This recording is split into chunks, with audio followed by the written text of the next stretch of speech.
Dave. All right, brilliant. So we are on our fourth session of spiritual coaching, and today we're going to work with the energy of the heart center, the fourth spiritual center, the heart chakra. And you filled out your life balance and intake form, which asks for your kind of heart chakra story. Yeah. So we look at the issues of any grief, any loss, relationships, love, where we give, where we receive, where we can be leaking energy, really. And you had some questions on there which asked you to go a bit deeper, and it was really interesting reading the feedback that you gave, and obviously in your own words, because it's very cathartic writing and answering questions, isn't it? Yeah. But I always like to know what you got from that process, like what jumped out at you. Yeah. It was interesting because I think there was all these different dynamics to it, because there was like the self-love, how I treat myself, and how which I think obviously is an extension of how I then love others. But a recognition that I'm getting better at that. I'm definitely improved in my kind of self-care, self-love side of things.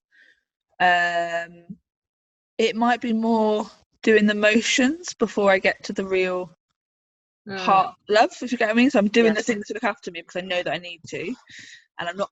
I have got an appreciation for myself and a love for myself, but it could probably could be more. It could be stronger, and that kind of real deep self-love, which kind of comes in waves, I guess. But so I'm doing the work to look after myself. Fake it till you make it, maybe, or just do the things you need to do to look after yourself, whatever phrase.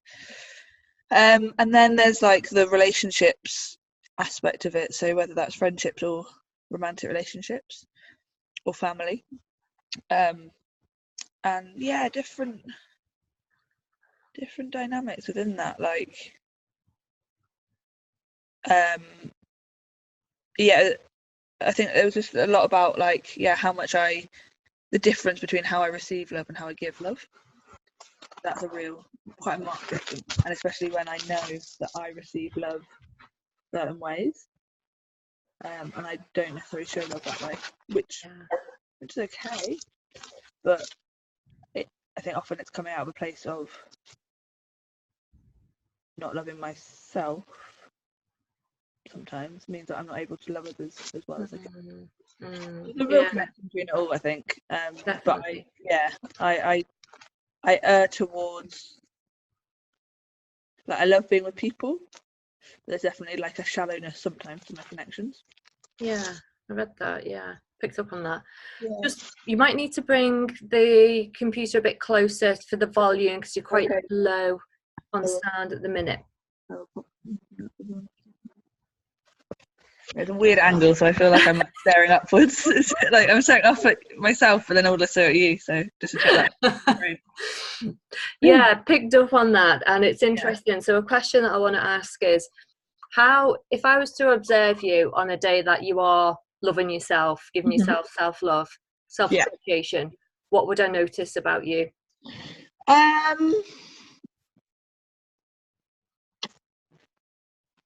would be a space to my time, to my day. There would be I don't know. There would involve people in some way, other people. Yeah. And seeing people, and even if it's just for a small bit of the day. It'd be quite probably self-reflective as well. At the moment, that's where I want to go for my self-care, self-love, like giving myself time to reflect. Yeah. I'd be quite calm. I would be just relaxed and kind of relaxed and probably doing some sort of something physical at some point as well. So something, moving my body in a way that feels good. Those sorts of things. So And how would I know that you weren't doing self-love? I'd be majorly busy, frantic. I would probably not have time for you. Yeah. In the first place. Yeah. I would probably not be moving. I'd be sitting around. It'd be like two extremes, like crazy busyness and then just like vegetative state. um yeah. I think. Yeah, it would be I can imagine it would be more difficult to be around as an outsider. Yeah. And what would you be telling yourself about other people or yourself to keep you in that state locked away? I need to do more. Yeah.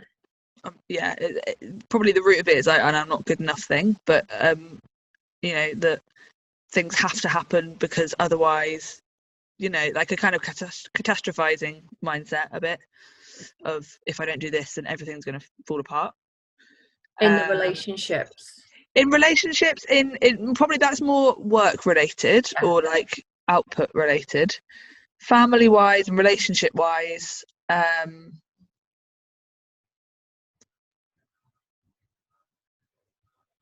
yeah, I'd be distant and not connected because I'd be saying that I just need time on my own, which is true sometimes, but also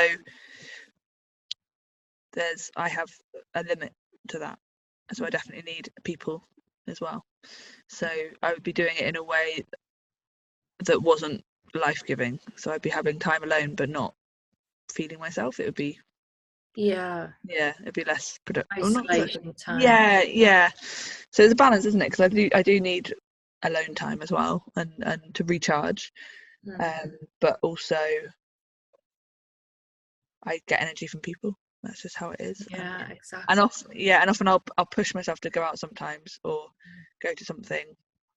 And because my husband's the opposite, he's an introvert. So and it's actually really interesting this last week.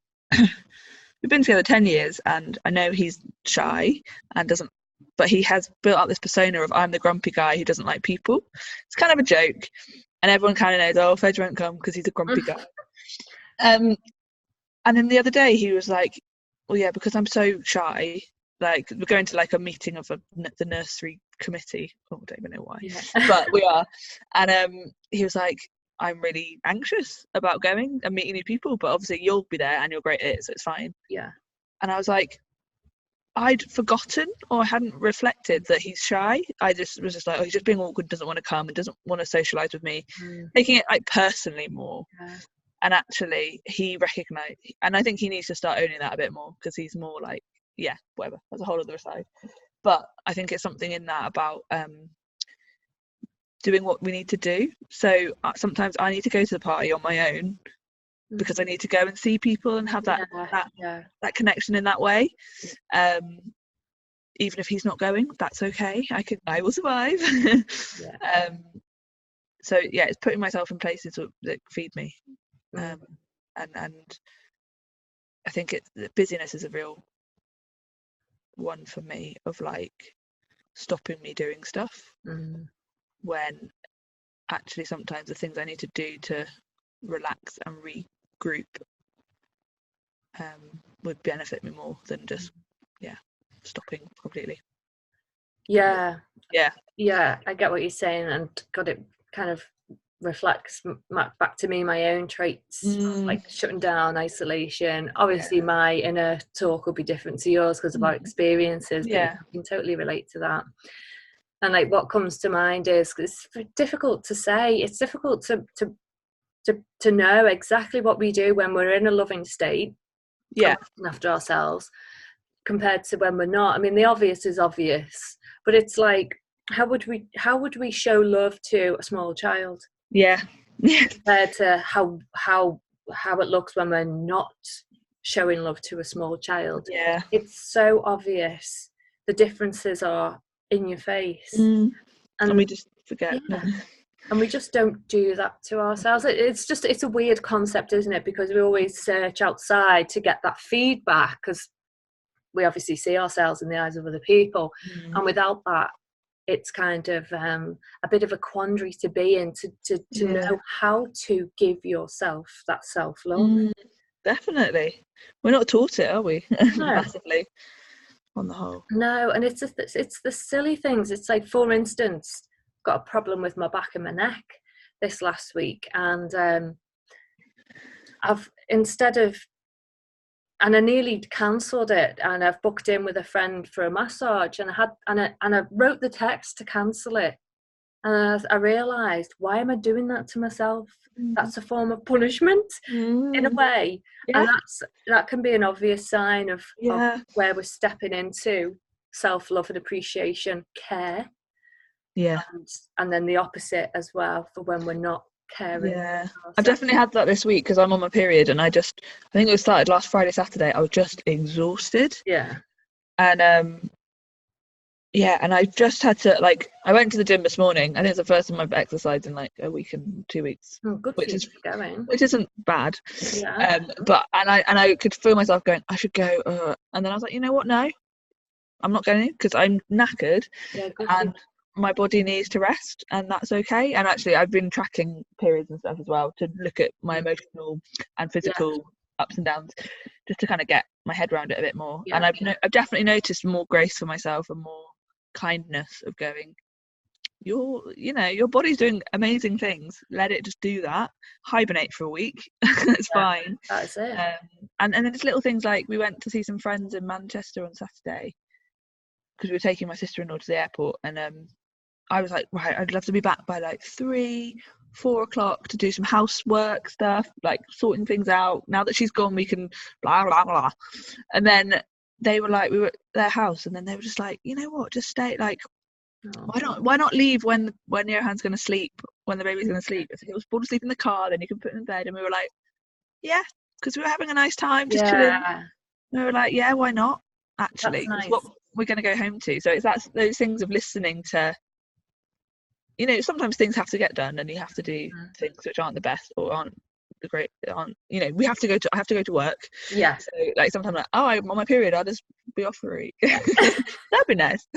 But like, it's that slowing down a bit and being a bit kind. Definitely, like listening to the signals of your mind and your body when they're saying, no, don't do that.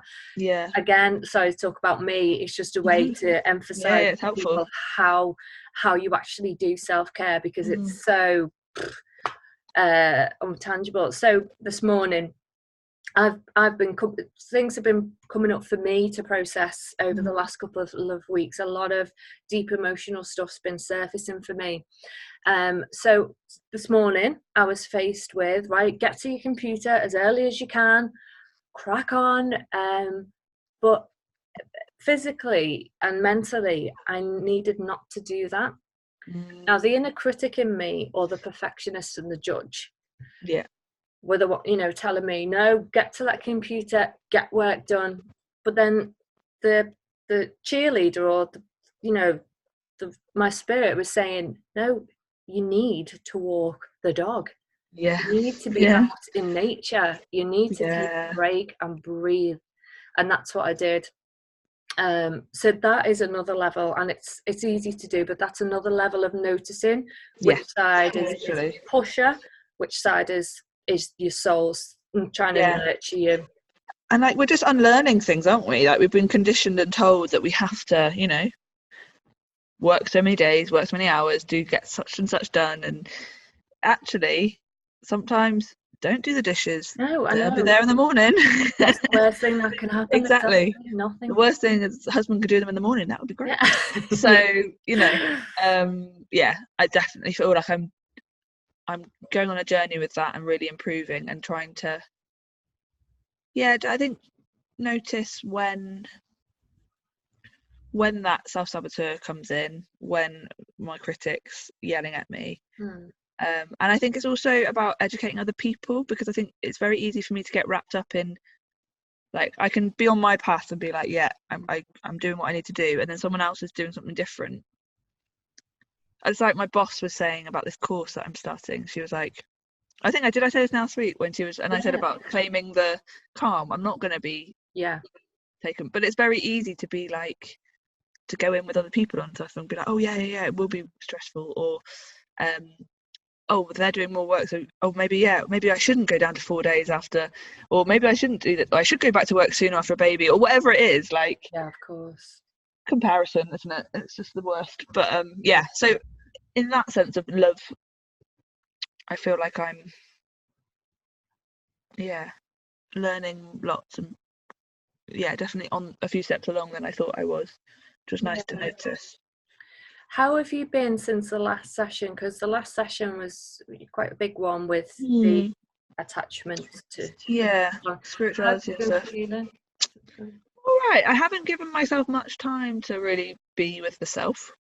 I noticed that when I was doing the questions, I was like, I've not really done that this week, but it is what it is. I've got time today. I think I might have some nice time to do that. I had a weird thing yesterday where I've been working a little bit late this week. Working late is like 4:30, 4:45. It's not bad. Yeah. But for me, it's like a long day. Yeah. And because there's just so much to do in the wrapping up stuff up, and lots of really lovely conversations with people about, moving on. And I had a long conversation with the head teacher, and it was nothing actually bad. But obviously, I'm talking about people's problems all day, or parents' fears, and then end up talking to a parent about a child, and then end up kind of taking on all their stuff. And that's really normal for me, and I'm quite good at kind of being quite clinical in a way about other people's stuff and putting it where I need to put it. But for some reason yesterday I left at like 4:30, 4:45, stuck in traffic for ages going to the baby's nursery, and I was just driving along, and I think it was partly hormones, and I was just like started this like swell of emotion just came up, and I was just crying in the car, and I just felt really overwhelmed. I think that is, like I say, multiple things of where I'm at literally in the year, like coming up to Christmas, and all the like the side of Christmas of preparing for that, but also of this course and handing over and endings, and lots of endings. Kind of some relief because I know who's taking over my job, and being able to kind of hand that over well. Frustration at the traffic, hormonal stuff. And then when I got in as well, I was like and I couldn't quite place, because I was like, I don't feel sad, and I know rationally that actually I'm quite on top of it, but I think there was just an overwhelm. End of a long week as well. Like, I think I just kind of all bubbled up, so that might have been also a residue of last week's session and not having spending loads of time processing it.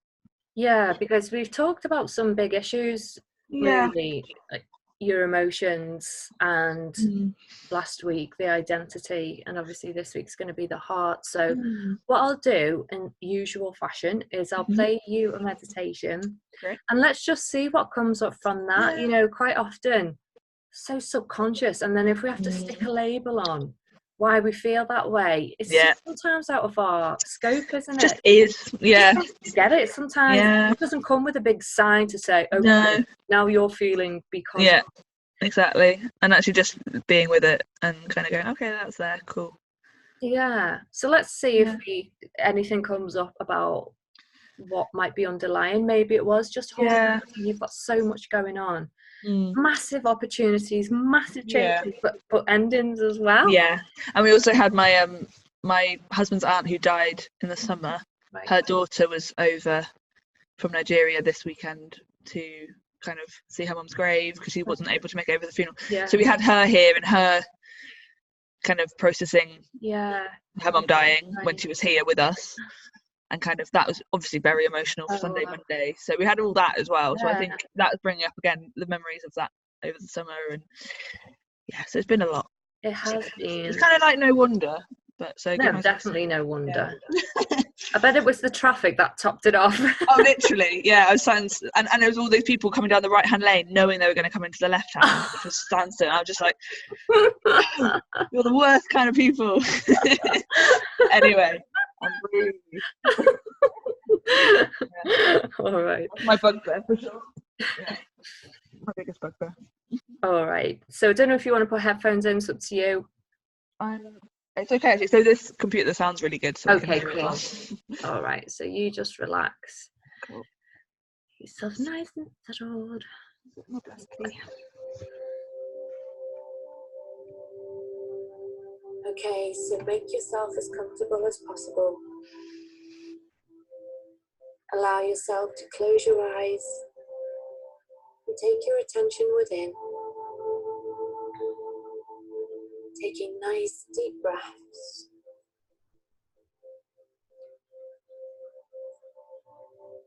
Breathing into the heart.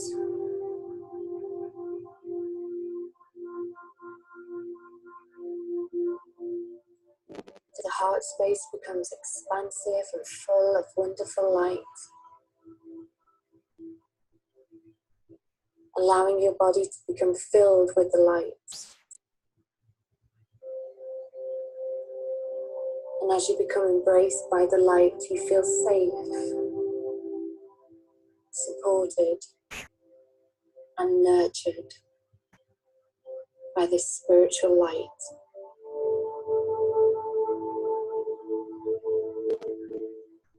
Just allow yourself to go deeper and deeper into this wonderful feeling within.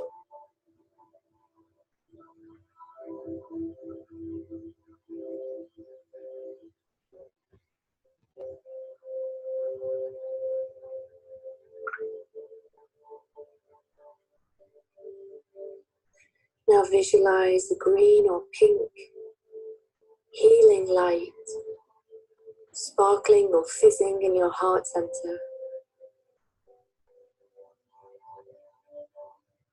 Feel it radiating its light like a star through the layers of your heart, going down deep to that which is nameless and eternal within you.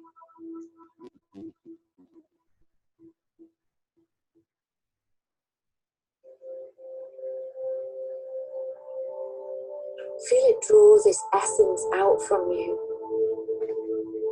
feeling your heart as it travels back out, energy expanding.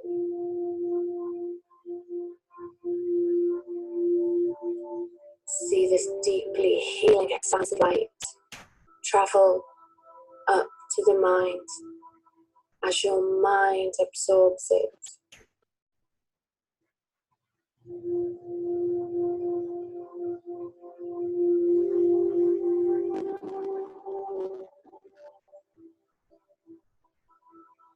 One of the most beautiful aspects of spiritual awakening is the discovery of one's own power. In each moment, we have a choice. We can choose to live differently by releasing what no longer serves us. And when we release certain fears, beliefs, or negative behaviors, we create space for more joy, positivity, flow, and abundance to come in as its replacement.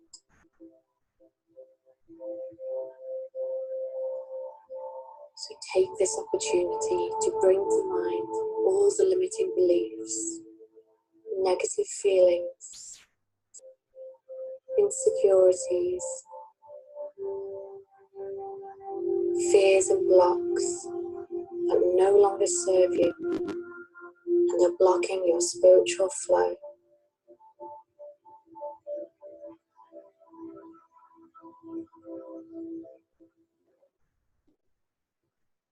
And then imagine them sparkling away, just like a sparkler.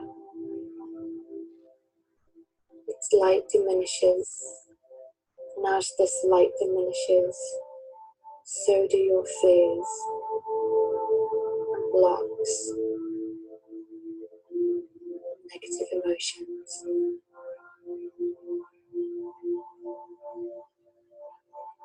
And in its replacement, a wonderful light appears and starts to fizz and sparkle again.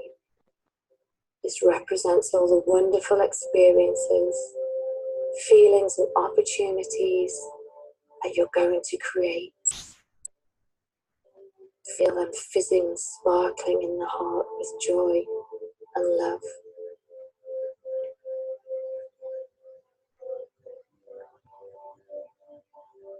And imagine a beautiful spiral of pink or green light filling your heart center as you repeat the following mantra to yourself.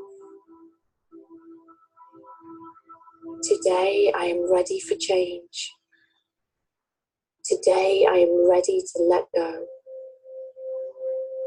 Today I am ready to trust,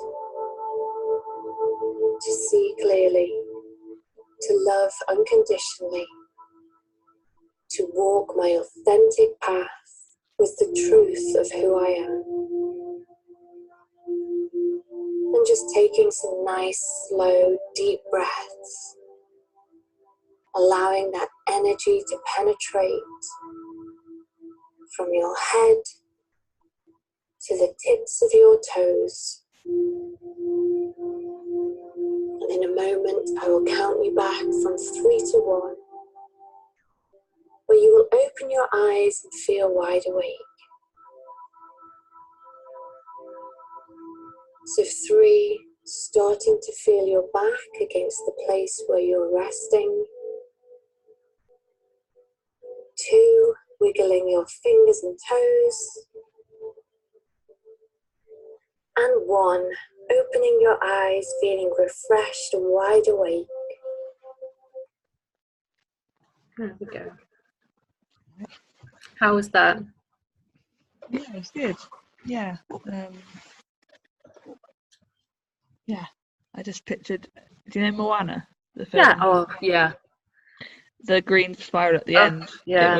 It was that. Film kills me. Literally cannot handle it. No. That film. No, neither can I. The beginning and the end and the middle. Just any bits of the grandma. The whole, just all of it. Yeah. Yeah. I watched it the other day and I was just like, my baby loves it and my kid loves it. I think that film is so significant, and I always question why I break down with that film. Yeah. Why do you break down with that film? The relationship between her and grandma. Yeah. And that authenticity, grandma being her authentic self. Yeah. And imparting that.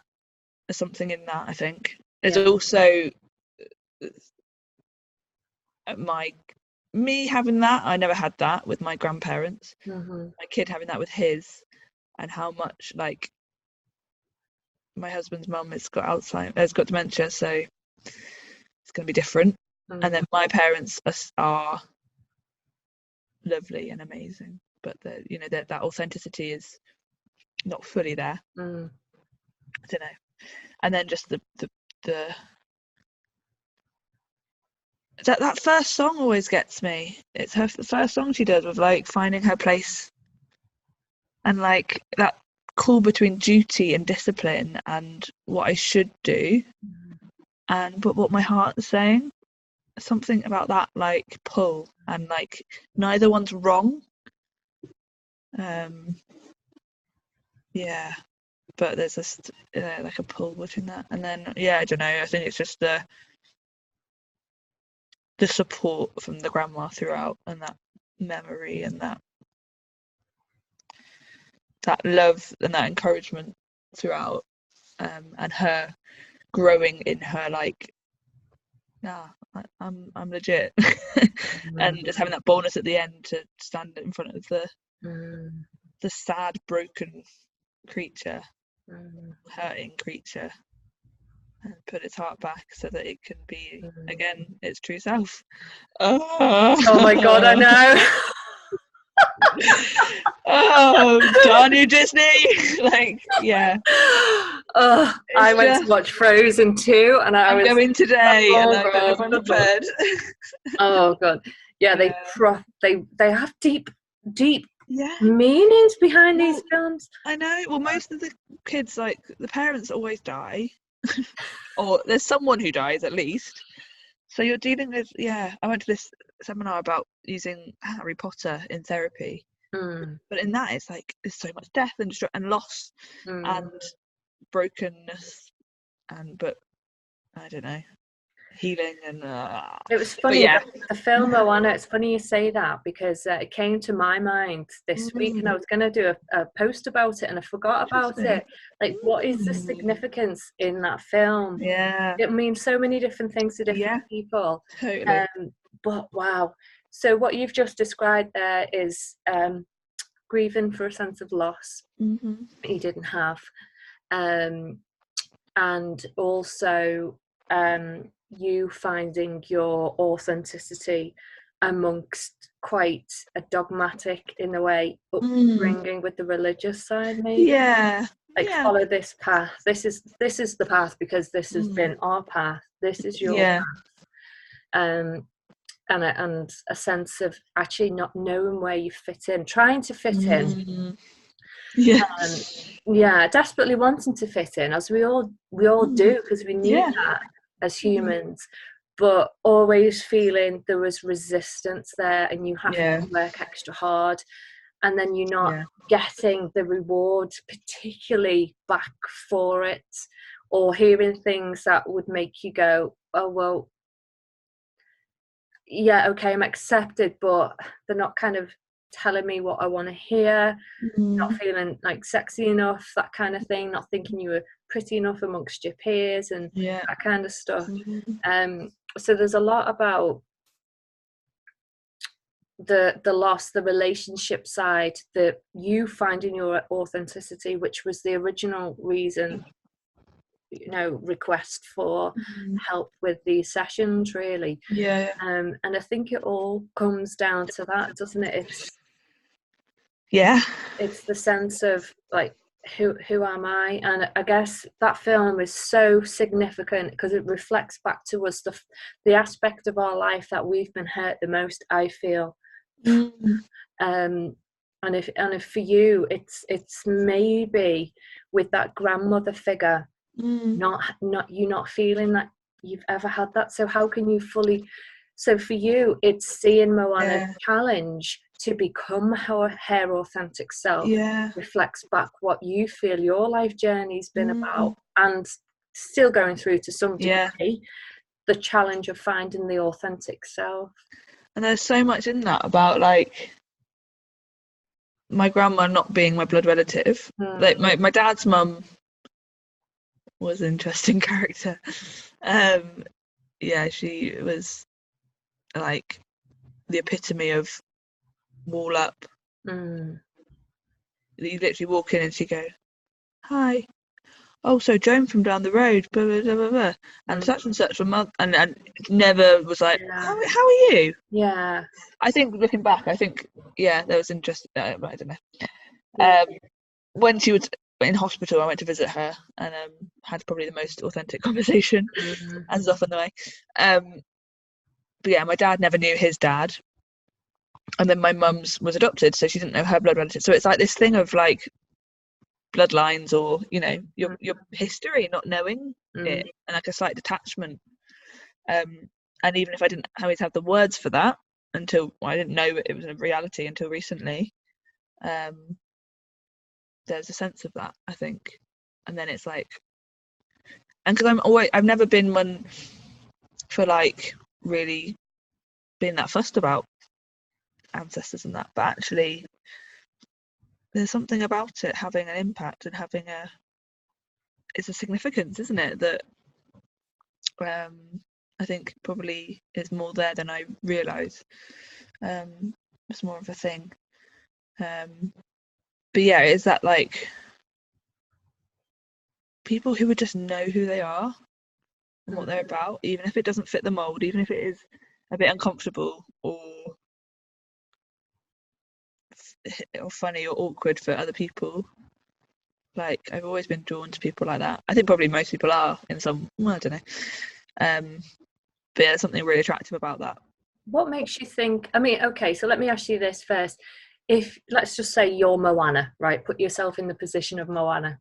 Yes. Where are you on that journey? She's victorious at the end. Where are you on that journey? I'm in the ocean. Yeah. I'm on the boat. I think I'm on a boat. There's a lot of like support from the ocean, like the ocean being on our side. So I've got a lot of that in terms of people around me and encouraging me. And like I've got, practically speaking, I've got lots of structures in place that enable me to explore this sort of thing. And Is she on the ocean coming back to Tahiti, or no, is that what it's called? Really know it, don't you?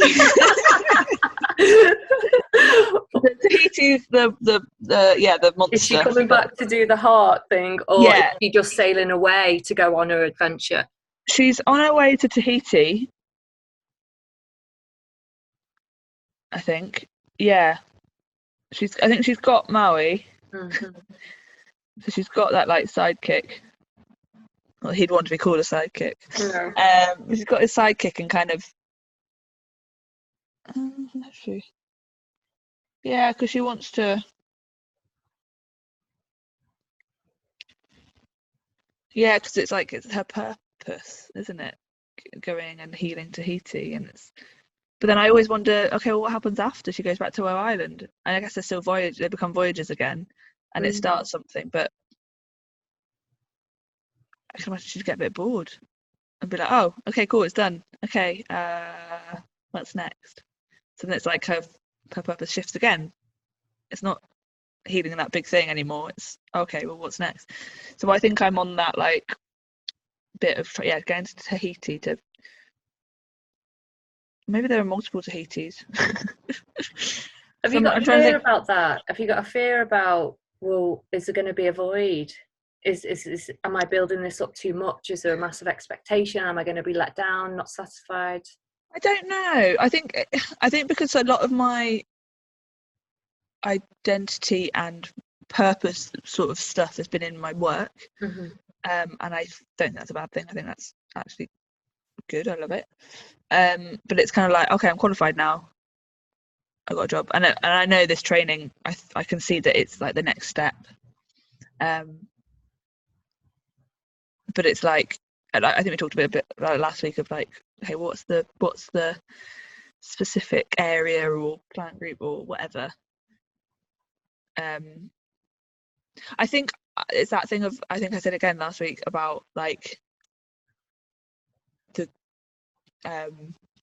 wanting to do something big, wanting to create something, do something, and recognizing that that's a mixture of ambition and drive and passion and a mixture and a bit of ego and wanting to be seen and all that sort of stuff. So that dynamic. So I'm like, putting the heart back into Tahiti, it's like, but the reality is that those, I guess it's okay. Well, what's after that? Is that a long-term thing? I don't know if there's a fear about it, but I'm just kind of pragmatic about it. Question mark over it. Yeah. And how does that then affect how you feel about it? Can you see, if you were to kind of like take yourself out and just look at that, look at you wanting to striving forward, but then look at you with that belief that comes in about expectation. You could be quite let down. There could be voids. You could be disappointed even. It might not be what you want it to be. When you've got that in the background playing out, how do you think that is showing up? Is there any self-sabotage around it? Is it demotivate? Like, how can that feeling affect you? I think the biggest thing is probably you need to be there now. Yeah. Like, it's like, it's like figure it out quick, go. And actually that isn't going to be the way it happens. It's going to happen over time and experience and the life journey. It's trusting that process. But I think sometimes my brain goes, well, you're not there, so panic, or like get there quicker, or figure it out now. And I have to keep constantly reminding myself to slow and to be in it. Yeah. So there's that sort of that impatience.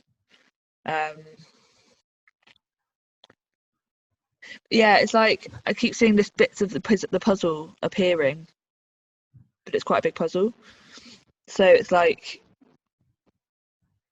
yeah, I think it's always this dichotomy, two things. It's always two things. It's like I want to be there, but I know that I need to give space to it for it to arrive organically. Yeah. My life and everything that's happened to me in my life has been very like. I'm not saying I haven't put effort in, I haven't done things to make things happen, but it's just happened. Things have come up. Like for me and my husband are always amazed. We're like, okay, great. Like there's other doors opened or whatever, and I don't want to become someone who's always really striving to open doors. I want to be able to open the doors that are right for me, and I think I'm aware of that. I don't know if I ever vocalised that, but I think I'm aware of it. So there's a slight pulling back in terms of not not forcing things. But I think looking from an outsider point of view, I'm just kind of going, just chill out, enjoy it.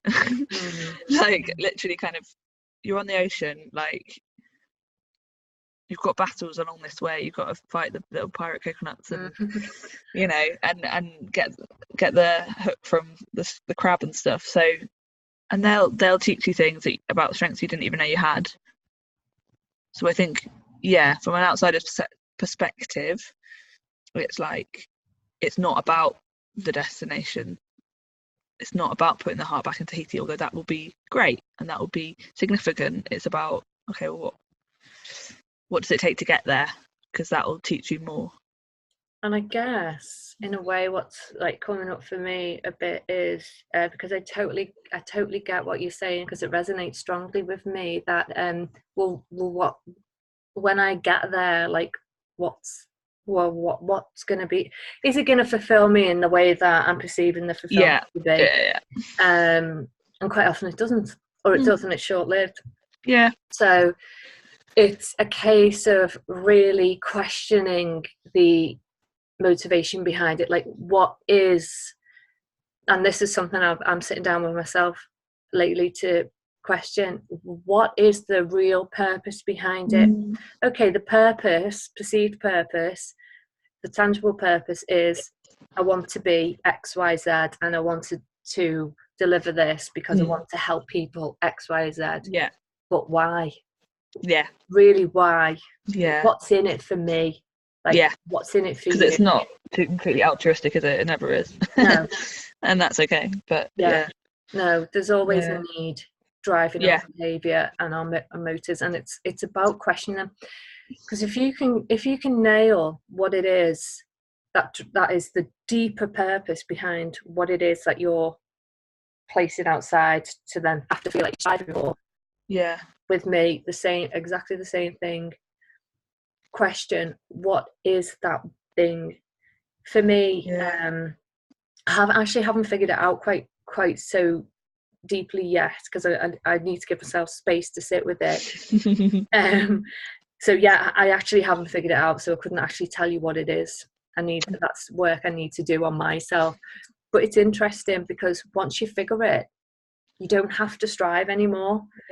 Striving is just the perception, because you don't actually know what you're searching for. True. It's like when you, because ultimately the ocean could have just taken her and plonked her right where she needed to be and got her to do the job, but it didn't, because she had to realize that she could have strengths and do certain things and read people or whatever it was. And then when she was in that moment, it just wasn't until she literally got up on the hill that she goes, oh, it's not what I thought it was. Oh, this is what it is. So finding that way to just go with it. And if you think about it as well, her deeper passion, purpose was to be a voyager. Not, all right, she had to say Tahiti to get there. And I guess it's like what we're talking about. We have to do maybe, well, we feel like we have to do this, it's wrapped up in our job or whatever. But really what we're searching for is not what we're focusing on at all, because we're denying ourselves that access to the deepest part of us that will reveal the truth, that will get us there a lot quicker. That's the thing, isn't it? It's her true identity is a voyager, but she hadn't voyaged before, and people didn't trust that they could be, or that she could lead them, so she had to prove herself so that they could take on their true identity. Wow. So it's it might be working towards a thing, but it's all rooted in identity, isn't it? It's all rooted in that thing that we've lacked, lost, not been hurt. Basically, we're all trying to heal ourselves. So it's understanding what it is, the deepest part of us that needs that we're searching to heal. And that's probably the freaking quest that, like, most people, well, people like us anyway, who kind of get it and want to do that work. Some people are quite happy doing their job, not thinking about stuff. That's fine. But this kind of conversation is almost saying, okay, truth talk. What is it? What is it that you really, really want?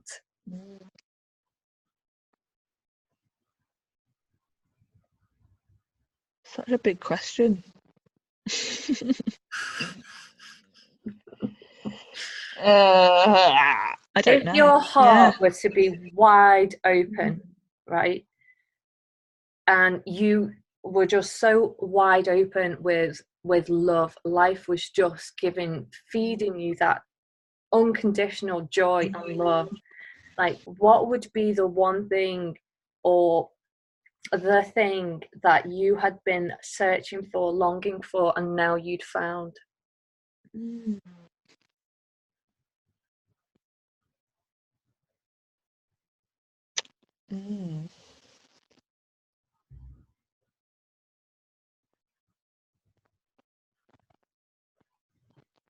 It just keeps coming back to me of like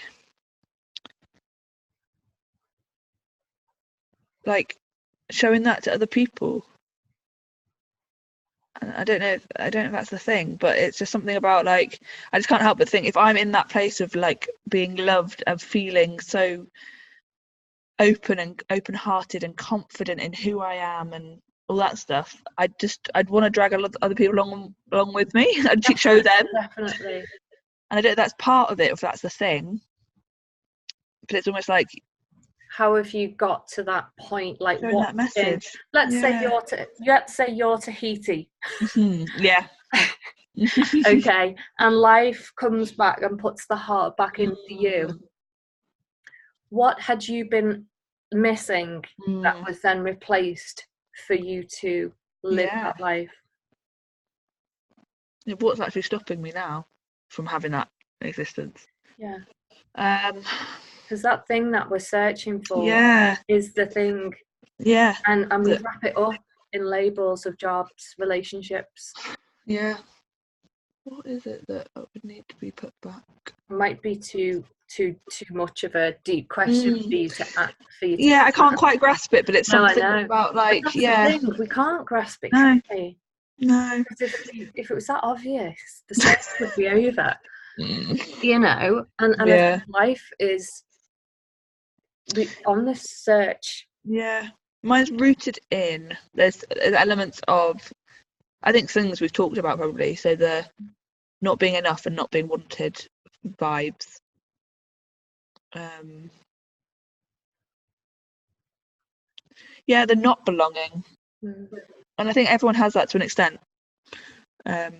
We all go, I'm sure everyone goes through that to some degree, but like that is one of the loudest or most common threads for me throughout my life in different guises. If you think that not belonging, because it's deep, and what we do obviously is we then got this deep rooted feeling of lack of not belonging. So then we'll grasp into our existence things that we can attach to make us to fill that void. But then, like you say, we get there, and actually it doesn't last. It's not what we it's not there. The search isn't under there. It isn't under that rock over there.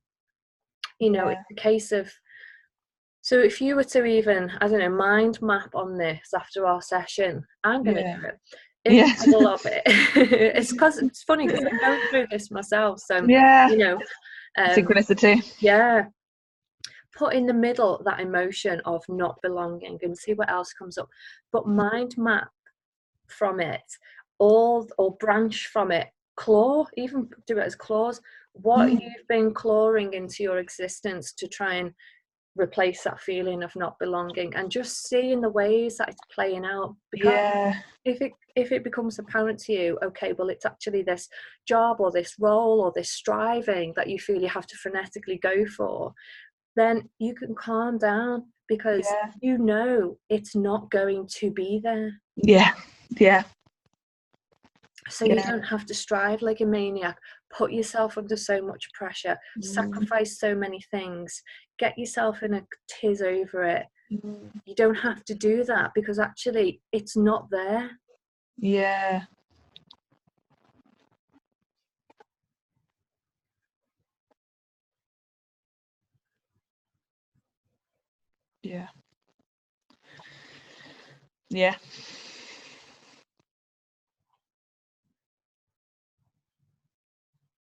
Yes, it's profound, this stuff, isn't it?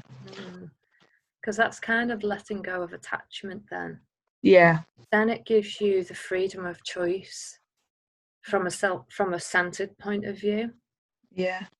Because if we're hanging this deep-seated lack on this thing, then we will flip and go gung-ho with our life, burn ourselves out to the point of exhaustion, just to be disappointed anyway.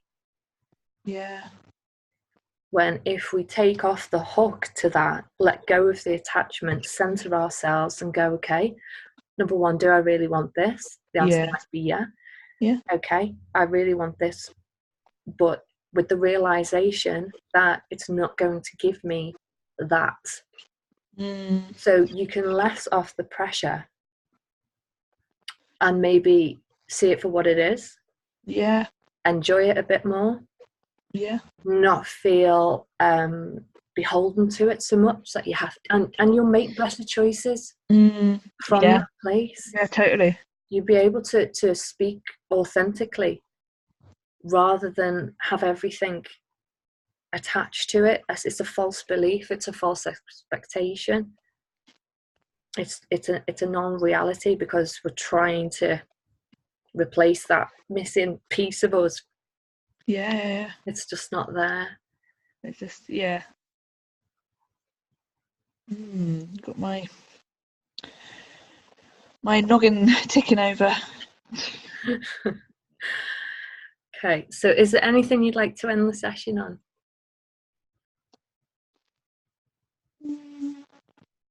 I think I've just been it's just profound, this stuff. I think I've just noticed, I think I just need to give myself more credit sometimes, like celebrate the wins. Like I had this moment on Wednesday where my husband got a promotion at work, because it's been kind of a long time coming. It was confirmed on Tuesday, and on Wednesday I was about to pop out and he was like, I just need to say something. I just feel like you haven't mentioned my promotion at all. You haven't celebrated it. And I was like, in my head, I was like, oh, sorry, like, obviously sorry, but kind of like, oh, it's because it was kind of a long time coming and we kind of knew it would happen. And it was, we talked over Skype, and then I've been really busy and blah, blah, blah. And often I get quite upset if I upset people. And I'm often like, I would cry. I'd be like, oh. I was able in that moment to go, oh yeah, I'm really sorry. That's really sucky of me. I'm really sorry. Brilliant. And then it was like, he was like, thanks. Yeah. And like, and it's just so simple, but it's something that I've really struggled with over the years, to kind of own my mistakes without them destroying who I am at the core and going, I'm the worst, I'm such a bad person, I'm not worthy, blah, blah, blah. Yeah. I was able to go, yeah, that was horrible, or that wasn't nice of me, and I'm sorry. I'm human, I make mistakes, you know, like that whole attitude. So yeah, I was really, I was like, yes, making progress. Oh, But, that is progress, Naomi. Because yeah. we talked about that in the early days, didn't we? Yeah. When we were like, oh God, you know, my emotions just spill over. Yeah. And I can't stop it, kind of thing. So that's a massive achievement. It was, and it was just like that kind of, okay, he's allowed to have his emotion. He's allowed to be sad and upset and annoyed at me. That's okay. Yeah. And you're okay. Allow that, and I'm okay, and and it's one of those things. It's like I know rationally that and I've known for a long time that it's a better way of doing things, but I just hadn't been able to. But now I'm like, yes. Oh, well done. That's a big pat on the back for you. I was on my period as well, so you'd think I'd. Oh my God, you've done amazing, girl. Double win. That is a double win. And you definitely need to give yourself more credit for your wins. Absolutely. And it's great that you've got that like insight and awareness into, wow, that's a shift. I've made that happen. Well done. You should give yourself a massive treat yourself or something. Oh yeah. I have to treat myself. I was told I have to treat myself, so yeah. Yes, exactly. You can blame me. No, you should treat yourself, even by, I don't know, if you drink or whatever you both like, and just say, this is for me and you. You know, we're both making headway. Let's I'm taking him to Frozen 2 tonight, so, you know.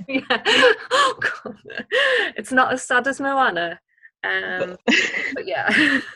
Well, it is about Moana. Just every time. God, I know. I'm glad we brought that up, because that was really yeah. I never know where these sessions are going. Who knows how far they'll go. I know. Let me know what you come up with. Do that work however way you want to do it. I know you're creative and you'll figure it out, but will you let me know what comes from it? Because don't leave it. No, I think I'm going to give myself some time now, actually. Do it while you're in the mood. And make it happen. And figure it out, but obviously take your time on it. It's not a logical thing. You know, it's an emotional. Done it. Thought it out my whole life. Know what I'm aiming for. I know. Figure it out now. But let me go. Let me know how you get on. I will. Yeah. All right, lovely. Fab. Thank you. Take care. I'll be in touch. Yeah. I'll speak to you soon, lovely. See you later. Thank you. Bye. Bye, love.